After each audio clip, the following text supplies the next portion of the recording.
reproduction. La reproduction, quand on parle de reproduction, ça reproduit quoi? La production. Donc ça signifie que le bébé qui naît, qui n'a qu'une seconde de naissance, mais intérieurement, il n'est pas bébé. Intérieurement, il n'est pas bébé. Intérieurement, il peut avoir 100 ans. Intérieurement, il peut avoir 50 ans. Quand on parle de l'étoile, l'étoile est comparable au don.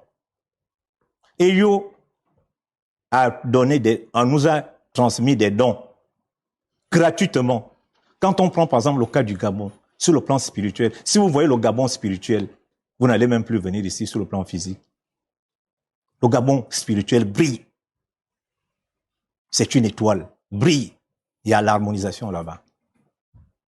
Mais c'est plutôt aujourd'hui le Gabon physique qui sombre. Pourquoi? Parce que nous n'avons pas respecté les principes. Nous ne sommes pas en harmonie avec notre spiritualité. Nous ne sommes pas en harmonie avec notre spiritualité. Nous ne sommes pas en harmonie avec nos fondamentaux. Et c'est pour ça qu'on parle de perte d'étoiles.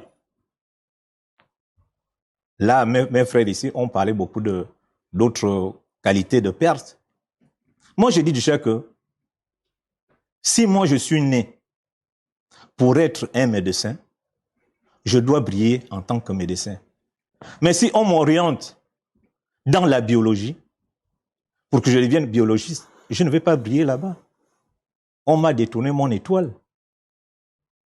C'est ça l'étoile, briller. Vous verrez qu'au niveau, par exemple, ici, du groupe Gabon Télévision, vous verrez qu'ici, vous avez des journalistes qui ont des étoiles, d'autres qui sombrent. Quand il fait même un journal, tu préfères même quitter. Pourquoi? Parce qu'il n'est pas né journaliste, c'est pas son étoile. C'est ce que je voulais dire d'abord. Mais moi, je voudrais quand même poser une question qui a un lien avec le quotidien. Vous avez entendu les autres tout à l'heure. Le quotidien, c'est-à-dire le lien qu'il y a entre quelqu'un qui naît et la société par rapport à l'étoile. Est-ce qu'on peut détourner ça? Est-ce que ce n'est pas un décret divin? J'entends par décret divin ce que Dieu a déjà donné qu'on ne peut pas retirer.